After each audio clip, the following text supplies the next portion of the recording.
Alléluia.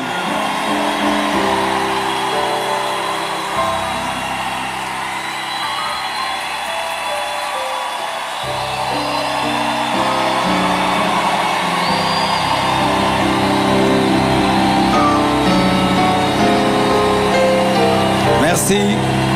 Prenez place, s'il vous plaît.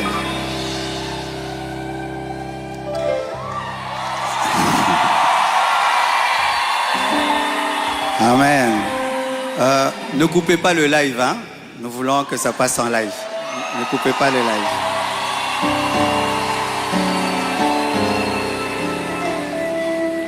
Tout d'abord, j'aimerais recevoir le pasteur Di Bobo qui nous honorait de sa présence. Il va se tenir debout. Merci beaucoup. Un homme de Dieu formidable. Quand on a reçu les appels, tout le monde voulait rester à Kinshasa. Il est allé à Lodja, c'est ça? Il est allé à Bangui. Et là-bas, il a fait un grand travail. Ça fait des années, mais je suis très heureux de le revoir aujourd'hui. Et c'est pour moi un signe prophétique d'un recommencement, de te voir. Merci beaucoup. Je bénis aussi la présence de mon fils Peter qui est là.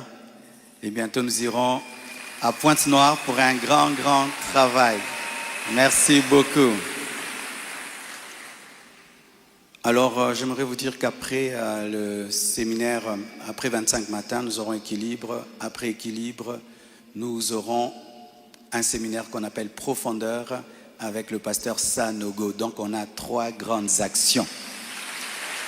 Alléluia. Aussi, mon 8e livre est disponible pendant ces 25 matins. 30 clés pour transformer la souffrance en force. 30 clés pour transformer la souffrance en force. Comment tu peux transformer la mer rouge en tapis rouge. Vous savez ce qui m'est arrivé, le départ de Maman Blanche. Et Dieu m'a enseigné des choses pour sortir de cette grande douleur. Et j'ai écrit cela dans ce livre. Tu as perdu un proche, tu as perdu un ami, tu as perdu quelqu'un. Lis ce livre, tu pourras sortir du deuil parce qu'il y a des gens qui ne veulent pas sortir du deuil. Dieu veut que tu sortes du deuil parce qu'il y a un projet d'avenir pour toi. Amen. Alors, vous remarquez la présence de quelqu'un à côté de moi.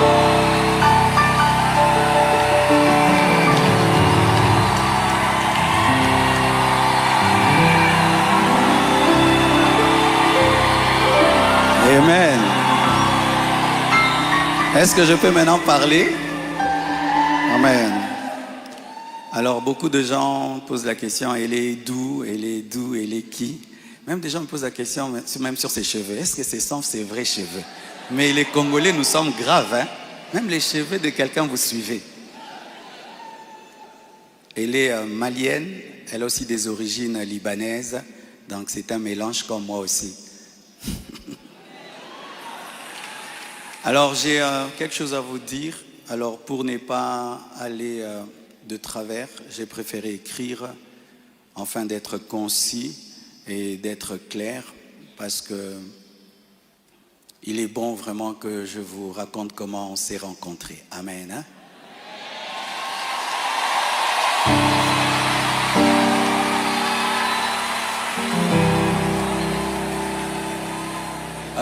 Est-ce qu'il y a quelqu'un qui parle en lingala? J'aimerais aussi que ceux qui parlent le lingala entendent.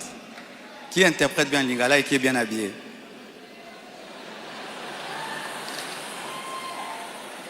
Ok, on va traduire pour ceux qui parlent en lingala un jour. Chers frères et sœurs, après le décès brusque de Maman Blanche, j'ai traversé l'une des saisons les plus sombres de ma vie. J'étais au bord de la dépression, même de l'AVC et même de la mort. Mais beaucoup ne s'en sont pas rendus compte, car je faisais l'effort de rester fort pour vous encourager et pour que l'Église ne devienne pas un lieu de deuil permanent. La solitude, les nombreux questionnements, la douleur de mes enfants l'innocence de mon bébé, le poids du ministère, la gestion de mes affaires, de ma maison et même de moi-même, tout cela pesait terriblement sur mes épaules. Il m'arrivait de sécher mes larmes avant de prêcher et de pleurer dans mon bureau après avoir prêché. Dans cette épreuve, le pasteur Ézéchiel Moulumba, un ami d'enfance et fils du même père spirituel, me parla un jour de sa fille Esther.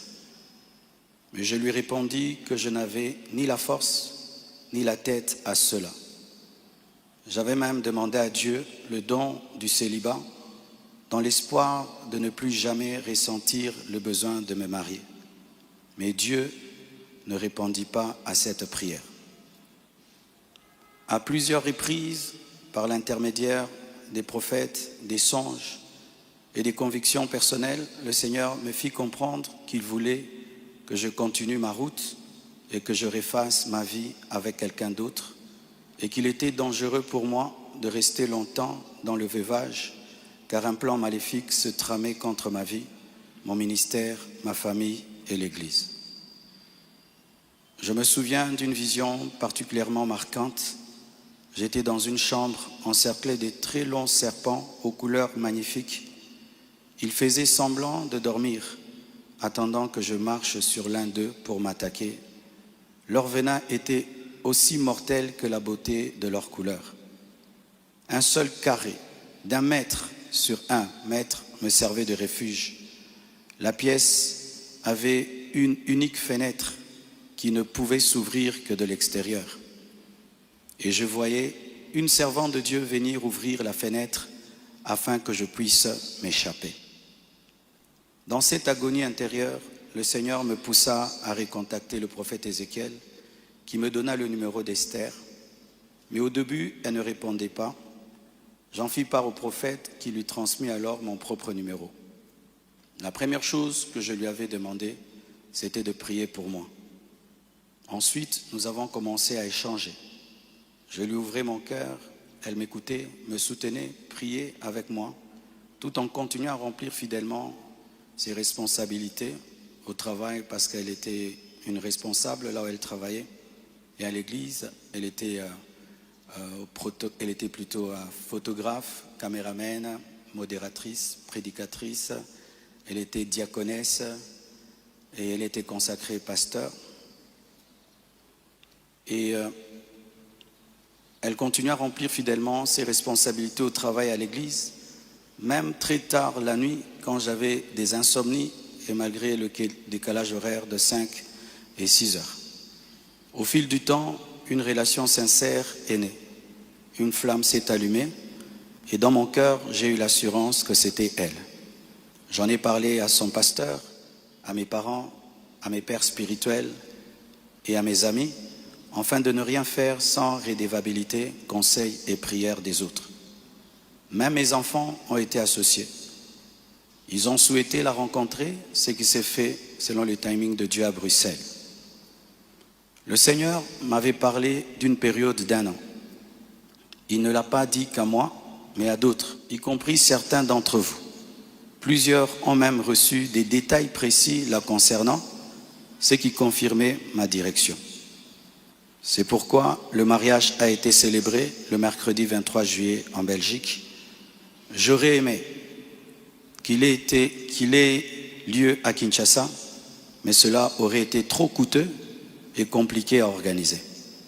Je comprends que certains aient été surpris ou même blessés par cette démarche qu'ils trouvent très rapide, mais sachez que pour vous, c'est une année. Mais moi, j'ai senti que j'ai fait 3 ans, tellement que c'était terrible, mais je ne pouvais pas, sur cette chair, vous relater ma vie. Si cela vous a offensé, je vous présente mes excuses les plus sincères, mais sachez ceci, le Seigneur s'est servi d'Esther pour que mes enfants, après avoir perdu leur mère, ne perdent pas leur père, pour que la compassion ait toujours un pasteur debout. Je l'aime profondément.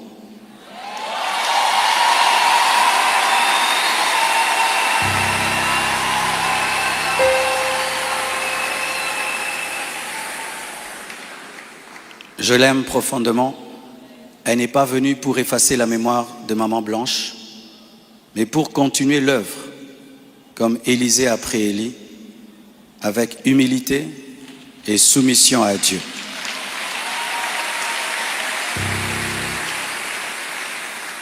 Priez pour elle, elle est étrangère, c'est sa première fois d'être au Congo. Elle a eu le baptême de 4 heures du temps d'embouteillage. Et aujourd'hui, Dieu a fait grâce, il fait froid. Je lui ai dit, tu sens le froid quand même? Elle a dit, mais c'est climatisé. Je dis, non, c'est le vent.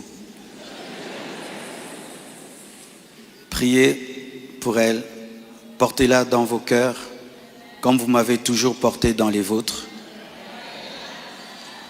Demeurez en paix et continuez à prier pour nous, pour toutes ces certaines choses que vous entendez. Je vais clarifier ça progressivement avec le temps de Dieu, dans l'amour, dans le pardon et dans la sagesse, sans rancune. Et merci de tout cœur et que Dieu vous bénisse abondamment.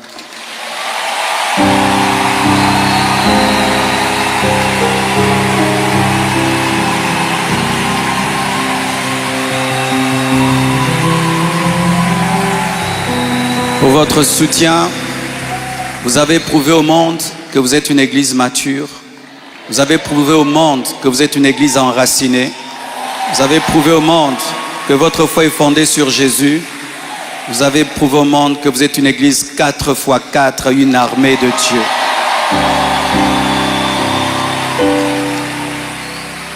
Des fois, j'ai dit à Dieu, tu as beaucoup de serviteurs, pourquoi tout ça c'est moi? Il y a beaucoup d'églises au Congo, pourquoi la compassion, la pluie, les écrans qui tombent sur les gens? Mais nous avons une grande destinée. Un jour, nous comprendrons pourquoi tout ça. Alléluia. Aujourd'hui, nous voulons que vous puissiez prier pour nous. On a prié pour nous à Bruxelles, mais votre prière me manquait. Priez pour nous, s'il vous plaît.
Alléluia.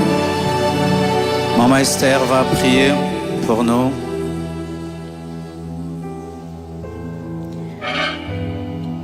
Seigneur, nous voulons te rendre grâce ce matin pour cette première journée, ce premier matin des 25 matins. Nous te rendons grâce éternelle pour tout ce qui a pris place en ce lieu. Nous te disons merci Seigneur parce que nous avons déjà expérimenté ta présence. Nous pouvons palper et sentir ta présence en ce lieu. Et pour cela, nous te rendons des actions de grâce. Nous ne prenons pas part pour acquis ta présence, mais nous savons que c'est un privilège que tu nous accordes de la manifester en ce lieu. Et c'est pourquoi ce matin, nous te disons merci. Nous te recommandons également les restants des 25 matins.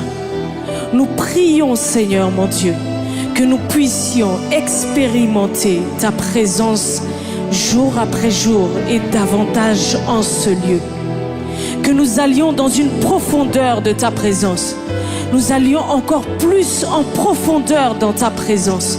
Que nous expérimentions, Seigneur, une dimension que nous n'avons jamais expérimentée auparavant. Et que, Seigneur, tout un chacun ici présent qui a délaissé sa demeure pour venir en ce lieu, et toute l'Église Compassion rentre dans une nouvelle saison à partir d'aujourd'hui.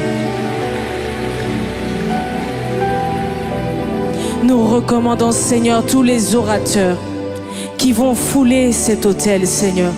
Nous prions, Seigneur, que ça ne soit pas, Seigneur, de par leurs propres mots, par leur propre intelligence qu'ils parlent, mais que ce soit, Seigneur, les oracles de Dieu qu'ils déclarent en ce lieu. Seigneur, nous te recommandons, Seigneur, le retour de toute personne ici présente, Seigneur. Nous prions que tu les protèges, que tu les gardes, que tu préserves, Seigneur, chacun des membres, chacune des familles de cette Église et tous ceux qui nous suivent à distance sur les réseaux sociaux. Bénis le restant de cette journée. Bénis la journée de demain, le culte de demain, Seigneur.